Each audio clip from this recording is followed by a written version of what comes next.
Amy एक therapist होती है और फ्यूचर से लौटकर आए ट्रॉमा झेल रहे लोगों की काउंसलिंग करती है। डैन वहां जाकर एमी को सब बताता है कि उसे 2051 में भेजा जा रहा है, जहां से वापस आ पाना बहुत मुश्किल है। एमी उसे वहां जाने से रोकने की कोशिश करती है, लेकिन डैन कहता है कि उसके हाथ पर लगा ट्रैकर हटाना अब उसके बस में नहीं है। एमी उसे अपने पिता से मदद लेने को कहती है, क्योंकि सिर्फ वही इस डिवाइस को निकाल सकते हैं। मजबूरी में डैन अपने पिता के पास जाता है। उसके पिता डिवाइस निकालने के लिए तैयार हो जाते हैं, लेकिन पुरानी बातों पर दोनों के बीच बहस हो जाती है और डैन गुस्से में बिना डिवाइस हटवाए ही वहां से चला आता है। वो एमी से कहता है कि उसे अब जंग लड़ने जाना ही पड़ेगा।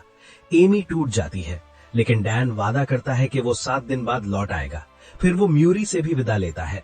इसके बाद डैन रिसर्च सेंटर पहुंचता है, जहां उसके साथ कई और लोग भी फ्यूचर में भेजे जाने वाले होते हैं।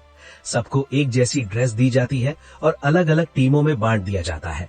डैन की टीम का नाम आर फोर्स होता है, जो एक तरह की रिसर्च टीम होती है।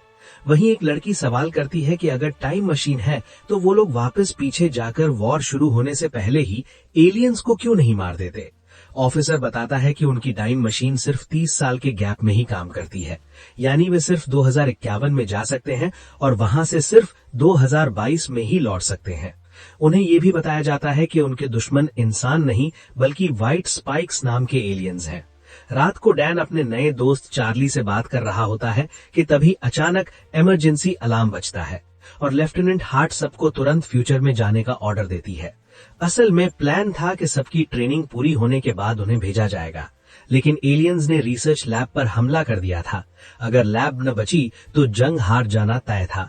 इसीलिए जल्दी जल्दी सबको जंप पॉइंट पर बुलाकर एक एक करके फ्यूचर में भेजा जाने लगता है।